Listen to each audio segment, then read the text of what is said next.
নমস্কাৰ সকলোকে পুনৰবাৰ স্বাগতম জনাইছো মোৰ চেনেলটিত। আজি মই আপোনালোকৰ বাবে এটি গুৰুত্বপূৰ্ণ ইনফৰমেশ্যন লৈ আহিছোঁ। ভিডিঅ'টি আৰম্ভ কৰাৰ আগত সকলোকে এটি ৰিকুৱেষ্ট, আপোনালোকে কাইণ্ডলি মোৰ ভিডিঅ'টি স্কিপ নকৰাকৈ শেষলৈকে চাই থাকিব।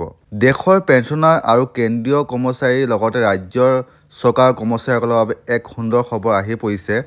আচলতে চৰকাৰৰ শেহতীয়া এটা আপডেট অনুসৰি আমি আপোনালোকক কওঁ যে চৰকাৰী কৰ্মচাৰীৰ ডিয়াৰনেছ ভাত্তা 50% হ'ব, যাৰ বাবে কৰ্মচাৰীসকলৰ দৰমহা 49,420 টকা বৃদ্ধি পাব।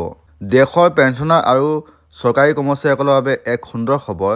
আচলতে আকৌ এবাৰ ডিয়াৰনেছ এলাউন্স বৃদ্ধি হ'বলৈ গৈ আছে। কিন্তু আপোনালোকক কওঁ যে আন এটা বিষয়ত চৰকাৰী কৰ্মচাৰীসকলে ভাল খবৰ পাবলৈ গৈ আছে।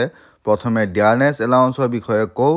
আচলতে AICPI সূচকাংক 139.1ত উপনীত হৈছেগৈ। এনে পৰিস্থিতিত কৰ্মচাৰী ডিয়াৰনেছ এলাউন্স 4% বৃদ্ধি নিশ্চিত বুলি বিবেচিত হয়।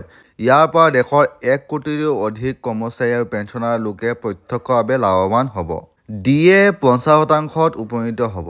কেন্দ্ৰৰ মোদী চৰকাৰে নতুন বছৰত অৰ্থাৎ 2024 চনৰ জানুৱাৰীত কেন্দ্ৰীয় কৰ্মচাৰী ডিয়াৰনেছ এলাউন্স পুনৰবাৰ 4% বৃদ্ধি কৰিব পাৰে। সমান্তৰালকৈ ৰাজ্য চৰকাৰেও এই বৃদ্ধি কৰিব পাৰে। কিন্তু এই বৃদ্ধি মাৰ্চ মাহতে হ'ব। 2023 চনৰ নৱেম্বৰ মাহলৈকে AICPI পৰিসংখ্যা আহিছে, যিয়ে 4% বৃদ্ধিৰ দিশলৈ আঙুলিয়াই দিছে।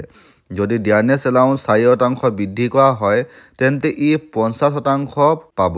কেন্দ্ৰীয় কৰ্মচাৰী পাব দুগুণ ভাল খবৰ।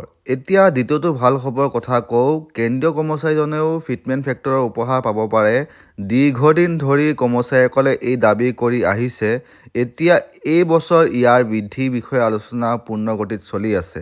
এনে হ'লে কৰ্মচাৰীৰ দৰমহাত ডাঙৰ জাপ মাৰিব। সপ্তম দৰমহা আয়োগৰ অধীনত ফিটমেণ্ট ফেক্টৰ বৃদ্ধিৰ বাবে কেন্দ্ৰীয় কৰ্মচাৰীৰ লগতে ৰাজ্যিক কৰ্মচাৰীৰ মৌলিক দৰমহা 8,860 টকা বৃদ্ধি হোৱাটো নিশ্চিত।